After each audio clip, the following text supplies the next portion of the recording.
चलिए आज भारतीय संविधान के उस हिस्से की गहराई में उतरते हैं जिसे अक्सर उसकी आत्मा कहा जाता है, मौलिक अधिकार। हमारे पास कुछ बहुत ही दिलचस्प हाथ से लिखे हुए नोट्स हैं और ये अनुच्छेद 12 से 35 तक यानी संविधान के भाग 3 को बहुत विस्तार से समझाते हैं। और हमारा मकसद सिर्फ ये जानना नहीं है कि ये अधिकार क्या है, बल्कि ये समझना है कि ये हमारी रोजमर्रा की जिंदगी में क्या मायने रखते हैं। ये सिर्फ नियम नहीं है, ये एक तरह का वादा है, एक गारंटी है जो संविधान हर नागरिक से करता है। बिल्कुल। तो शुरू कहाँ से करें? इन नोट्स में मेरी पहली नज़र 1928 की नेहरू रिपोर्ट पर जारी है। क्या हमारे अधिकारों की कहानी वहीं से शुरू होती है? एक तरह से हाँ।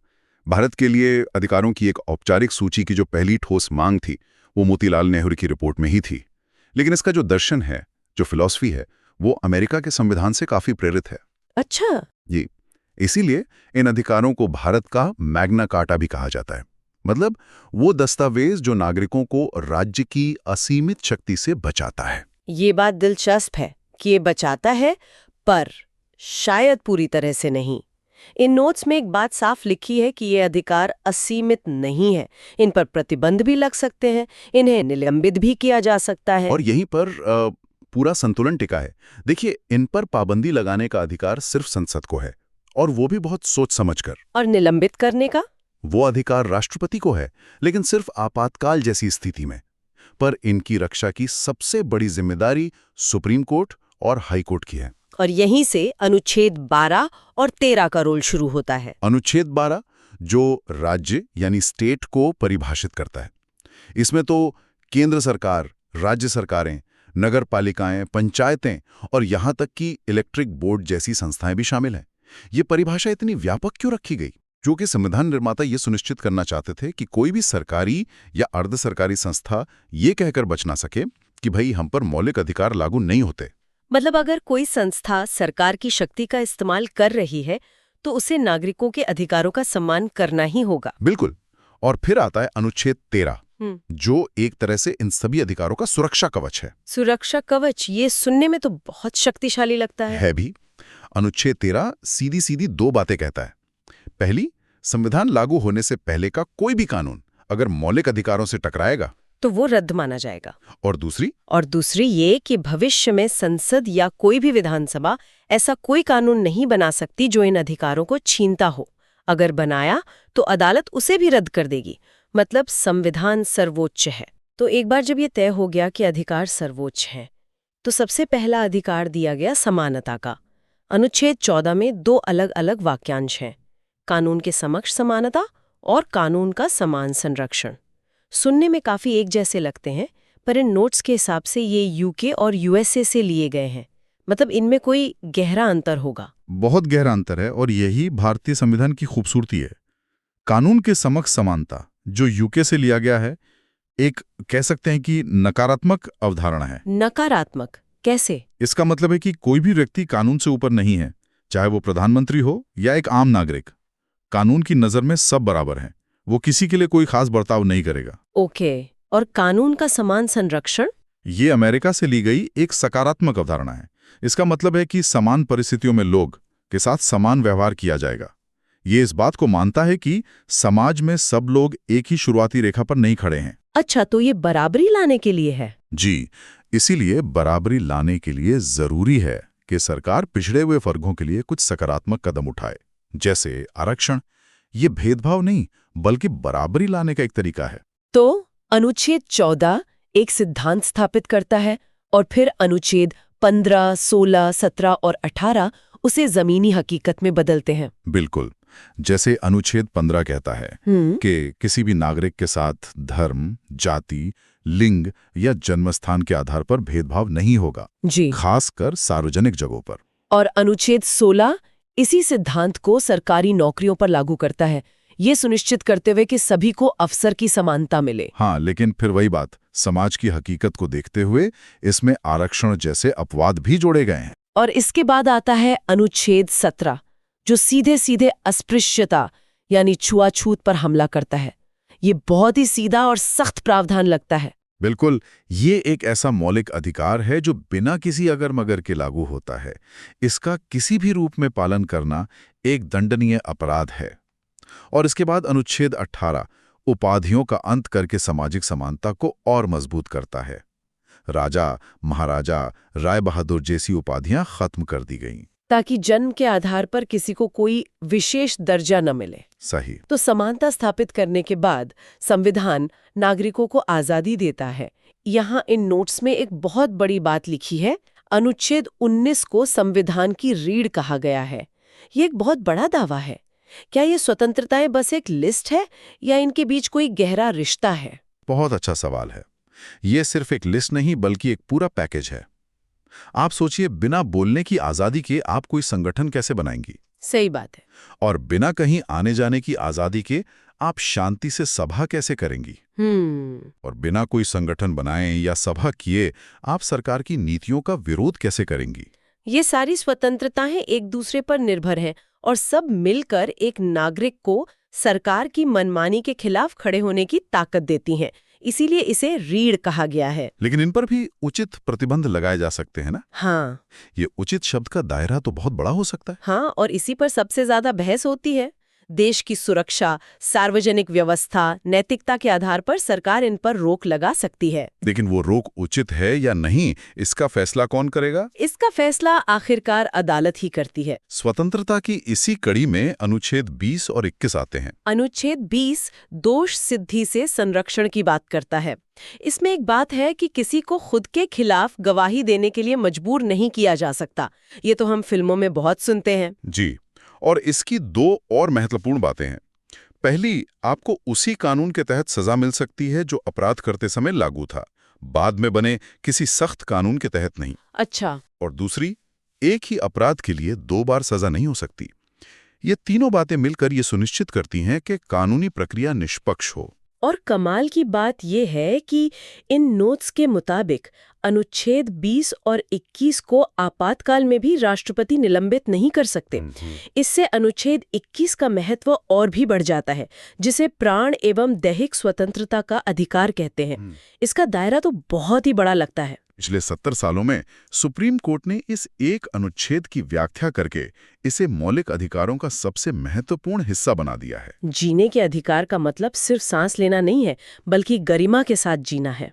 और इसी गरिमा शब्द में सब कुछ आ गया। स्वच्छ पर्यावरण का अधिकार, स्वास्थ्य का अधिकार, निजता का अधिकार, विदेश यात्रा का अधिकार और यहाँ तक कि सोने का अधिकार भी। और शिक्षा का अधिकार भी तो इसी में जोड़ा गया था ना? बिल्कुल। 2002 में 86वें संशोधन के जरिए अनुच्छेद 21 का जोड़ा गया, जिसने 6 से 14 साल के बच्चों के लिए मुफ्त और अनिवार्य शिक्षा को मौलिक अधिकार बना दिया। तो ये दिखाता है कि संविधान एक जीवित दस्तावेज है। जी हाँ, जो समय के साथ विकसित होता है। इसी के साथ अनुच्छेद 22 गिरफ्तारी के समय कुछ प्रक्रियात्मक सुरक्षा देता है, जैसे 24 घंटे में मजिस्ट्रेट के सामने पेशी और अपनी पसंद का वकील करने का अधिकार। तो हमने समानता और स्वतंत्रता की बात कर ली। अब हम शोषण के विरुद्ध अधिकार पर आते हैं। अनुच्छेद 23 और 24 ये अधिकार किसके खिलाफ सुरक्षा देते हैं? सिर्फ सरकार के? नहीं, ये अधिकार सिर्फ राज्य के खिलाफ नहीं बल्कि समाज के दूसरे व्यक्तियों के खिलाफ भी सुरक्षा देते हैं। अनुच्छेद 23 सीधे तौर पर मानव तस्करी, बेगारी और हर तरह के जबरन श्रम पर रोक लगाता है। ये हमारी सामाजिक बुराइयों पर एक सीधा प्रहार है। बिल्कुल। और अनुच्छेद 24 बाल श्रम पर रोक लगाता है। ये कहता है कि 14 साल से कम उम्र के बच्चों को किसी कारखाने या खतरनाक काम में नहीं लगाया जा सकता। तो ये दोनों अनुच्छेद मिलकर समाज के सबसे कमजोर तबकों को एक संवैधानिक गारंटी देते हैं। जी। इसके बाद धार्मिक स्वतंत्रता के अधिकारों का एक पूरा समूह है, अनुच्छेद 25 से 28 तक। इनका मुख्य उद्देश्य क्या है? इनका मुख्य उद्देश्य भारत के धर्मनिरपेक्ष चरित्र को परिभाषित करना है। देखिए, अनुच्छेद 25 हर व्यक्ति को अपने धर्म को मानने, उस पर चलने और उसका प्रचार करने की व्यक्तिगत स्वतंत्रता देता है। तो वहीं अनुच्छेद 26 धार्मिक समूहों को अपने संस्थानों का प्रबंधन करने का सामूहिक अधिकार देता है। और इन पर टैक्स भी नहीं लगता। नोट्स में अनुच्छेद 27 का जिक्र है। हाँ, अनुच्छेद 27 कहता है कि सरकार किसी धर्म विशेष को बढ़ावा देने के लिए जनता से टैक्स नहीं ले सकती। और अनुच्छेद 28 कहता है कि जो शिक्षण संस्थान पूरी तरह सरकारी पैसे से चलते हैं, उनमें कोई धार्मिक शिक्षा नहीं दी जाएगी। तो ये चारों अनुच्छेद मिलकर एक ऐसा ढांचा तैयार करते हैं जहां राज्य का कोई धर्म नहीं है, लेकिन हर नागरिक को अपना धर्म मानने की पूरी आजादी है। अब आते हैं अल्पसंख्यकों के अधिकारों पर अनुच्छेद 29 और 30। ये क्यों जरूरी समझे गए? क्योंकि भारत जैसे विविधता वाले देश में ये डर हमेशा रहता है कि बहुसंख्यकों की संस्कृति, भाषा और रीति रिवाज कहीं अल्पसंख्यकों पर हावी न हो जाएं। इसलिए अनुच्छेद 29 अल्पसंख्यकों को अपनी भाषा, लिपि और संस्कृति को बचाने का अधिकार देता है। और अनुच्छेद 30 उन्हें अपनी पसंद के शिक्षण संस्थान जैसे मदरसे या संस्कृत विद्यालय खोलने और चलाने का अधिकार देता है, ताकि वे अपनी अगली पीढ़ी को अपनी सांस्कृतिक विरासत सौंप सकें। ये सब अधिकार सुनने में बहुत अच्छे लगते हैं, लेकिन अगर सरकार या कोई और इन अधिकारों का हनन करे तो एक आम नागरिक क्या करेगा? और शायद यहीं पर अनुच्छेद 32 की भूमिका आती है, जिसे इन नोट्स में संविधान की आत्मा तथा हृदय कहा गया है। आपने बिल्कुल सही नब्ज पकड़ी है। डॉक्टर अंबेडकर ने कहा था कि अगर मुझसे कोई पूछे कि संविधान का सबसे महत्वपूर्ण अनुच्छेद कौन सा है, तो मैं अनुच्छेद 32 का नाम लूंगा।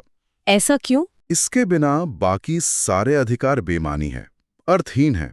ये वो अधिकार है जो बाकी सभी अधिकारों को लागू करवाता है।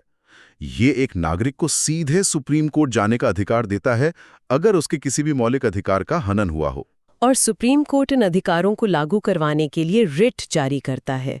ये 5 रिट क्या हैं? क्या हम इन्हें आसान भाषा में समझ सकते हैं? जरूर।